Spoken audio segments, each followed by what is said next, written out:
Hey guys, what's up? 2-Bit Jesus here, and welcome to another 2-Bit review. And yes, I have changed the location once again. Just when you think you have all the answers, I change the questions. So, what's become a quasi-April tradition here on the 2-Bit review, we will be taking a look at a DC Universe-based game. And so today's game I'm reviewing is Justice League Heroes on the original Xbox. Let's jump right in.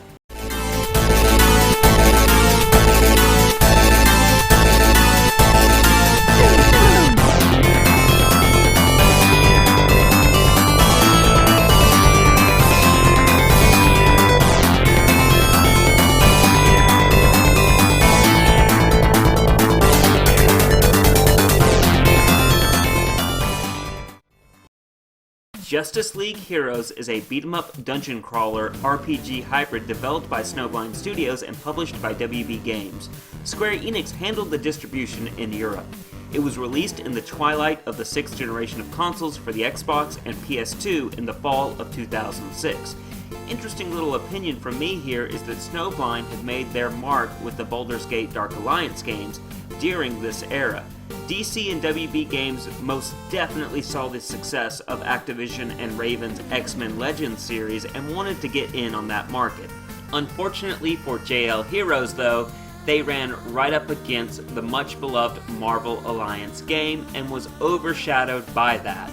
Portable versions were made as well for the Game Boy Advance, Nintendo DS, and PSP. The Nintendo handheld version served as a side story / prequel, while the PSP version is a straight port of the PS2 Xbox versions. In what seems to be a pattern in this era of DC games, JL Heroes' story was written by DC writer Dwayne McDuffie. There were plans for a GameCube, Wii, 360, and PS3 port, but those plans obviously were never seen through. With these tidbits done, let's seek out truth and justice in the American way in this review. The controls are simple and straightforward. No real issues there. The gameplay is solid, albeit done in a paint-by-the-numbers fashion. Most of the game is spent beating up on enemies with light and heavy attacks while also using your superpowers too. There is light RPG elements that help improve our hero's stats from collecting orbs that are dropped by defeated enemies. These orbs are used as a currency to help improve your character's stats. You have several characters to choose from and have the ability to unlock more as you progress through the game, and collect shields that can be cashed in to unlock said hidden characters. There is Superman, Batman, Wonder Woman, Green Lantern, Flash, and several more. Each character has their own unique aspects to them. For example, Superman can fly and comes with all of his most popular abilities: laser eyes, super strength, ice breath, etc. With his super strength, he can pick up huge objects such as vehicles. Batman, on the other hand, comes with all of his gadgets and can glide in the air. He also is a more balanced character, where Superman obviously is more of your tank character. Flash is, super fast. That's all that needs to be said about him. It is fun to mix and match different abilities from your heroes, just like in the Marvel Ultimate Alliance game. For example, slowing an enemy down with Superman's ice breath, and Batman closing the distance with his grappling hook and pounding an enemy away with his swarm of bats. Snowblind did a great job on making each playable character feel completely different. It is a shame, though, that throughout the majority of the game you are forced to play a set of characters for each level. This gives you a feel for each character in the game, but after a little while a player will have their preference, and it just sucks to slog through a whole level leveling up the character you've been playing, and then when you get to the next level you are giving a completely new character and you have to start from scratch and level that character up. There are sections of the game that will allow you to choose who you can play, but they are spaced out and also near the end of the game. A quick side note back to the character powers and health: your superhero's powers are not infinite. They can be drained and will regenerate slowly. This prevents spamming attacks. Your health also regenerates, which makes sense for Superman, but not so much for Batman. It's an interesting take in this genre to have Halo-like health regeneration, as Raven's Marvel games, you collect health orbs to regain health. Sadly, unlike the Raven games, JL Heroes does not have 4 players, only 2. You have 2 heroes per level. If you are on single player, you can switch between the 2. I can only assume that Snowblind was more comfortable with this game design from previous projects and stuck with it. Maybe I'm just spoiled from the 6th gen era's 4-player co-op games like X-Men Legends, Hunter the Reckoning, and Marvel Alliance, so it seems weird that DC's version of this style of game only has 2 players. I would love to tear shit up with Batman, Superman, Wonder Woman, and the Flash together in the same level, but sadly I can't do that in this game. Level design is mixed. You have big to medium-sized areas to battle waves of enemies and cramped maze-like corridors to get lost in and fight close-quarter battles. Most levels are simply point A to point B setups with side objectives injected in, like saving civilians or destroying certain objects. The boss fights are handled really well. You have some memorable bosses who have unique patterns to them and is a good challenge to overcome at the end of a level. The drawback with this setup lays in the very basic design of these levels. It is easy to get lost or turned around, as a lot of areas in a level look exactly the same. Snowblind had set a great foundation for gameplay, but the fact that they played it mostly safe with the mechanics and mediocre level design keep JL Heroes from breaking out of the pack of dungeon crawlers. 1.5 bits? I'd buy that for $1! Out of 4.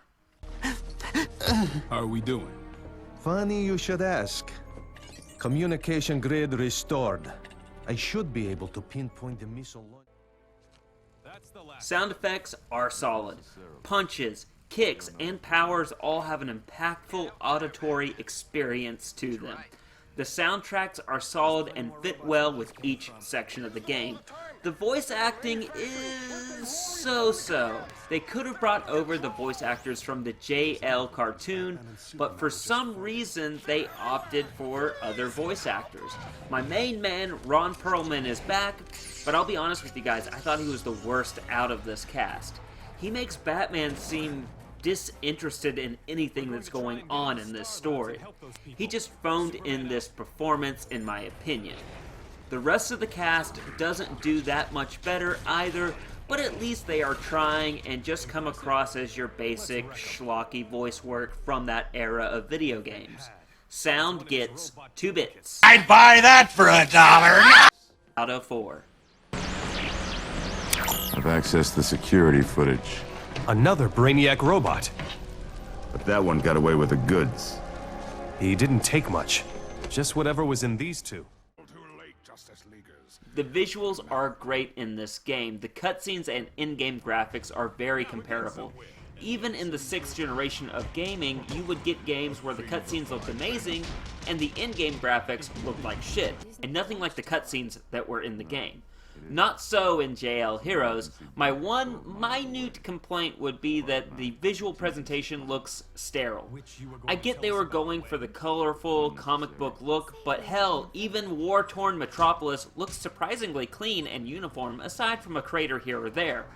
I'm not into complete realism in my media, but hell, Justice League Heroes looks as clean and sterile as a hospital. It takes me out of the immersion sometimes. One thing I thought about putting in the gameplay section of this review, but decided not to because it's more of a visual thing, is, apparently civilians, they can't be killed. Hence why I thought about putting this in the gameplay section. Look right here. They can just take a punch straight up from Superman, the Man of Steel, super strong, super strength. Yeah, look at those punches. Yeah, they're just taking a punch. They really don't need help from our heroes. See, our heroes are there to save the civilians, but they don't. They can take a hit from Superman, so they can just turn right back around and kick those robots' asses, because if Superman can't hurt them, how could those robots? Just gonna throw that in there. Just thought that was a weird little thing while playing this game. So, continuing on. Our story is serviceable. It feels like a Justice League animated series episodic story arc. It starts off with our heroes rallying together to fight Brainiac and other DC villains as they use subversion and distractions in an attempt to steal the Mother Box. Now, a lot of these villains I'm not too familiar with, but there are some notable ones. Aside from Brainiac, you have Gorilla Grodd, Killer Frost, and Doomsday. They take over the JL's headquarters, the Watchtower, and steal the Mother Box. Our heroes do get their payback on Brainiac, but it is revealed to all be a ruse by Apocalypse, who manipulated Brainiac to steal the Mother Box and give him a chance to escape his dimensional prison. Apocalypse banishes our heroes to another dimension except for Superman. Really, Apocalypse thinks he's killed them, but the Mother Cube is kind of a good guy and has tricked Apocalypse into sending them to another dimension. Our team then find their way back and luckily find a MacGuffin to protect them from the Mother Cube's attacks. They return, free Superman, and then they have an epic boss battle with Apocalypse, ultimately defeating him and sending him back to his dimensional prison. Only briefly do they hint at a possible sequel at the end of our story. The story is solid, but if you are unfamiliar with the source material, it can feel like you've jumped into a season finale of a series and are kind of lost. Presentation gets 2 bits. I'd buy that for $1. Out of 4. You think you'll ever escape again? Doesn't matter. We're here.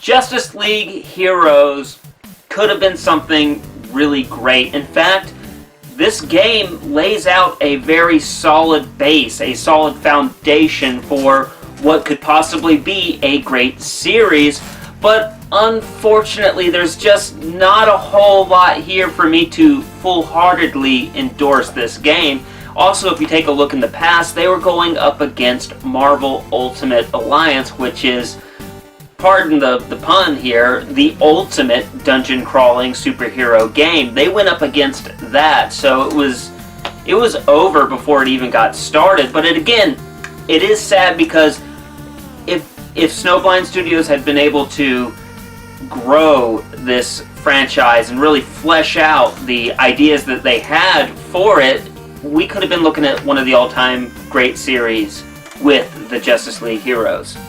So my final verdict for Justice League Heroes on the original Xbox, and let's go ahead and include the PS2 as well, is a recommended look for the casual and hardcore collector. I don't feel there's enough here for me to say, oh yeah, you gotta go buy it, but maybe look up some videos, watch this review, make up your mind, and maybe buy it. And, you know, I can't fully endorse it, except for one group.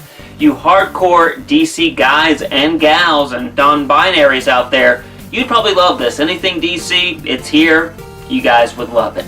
So, that's it for this review. I hope you guys enjoyed it. Please smash that thumbs up.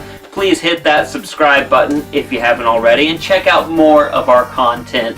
And let me know in the comment section below what you guys thought of this game as well. So, until next time, stay safe and play on.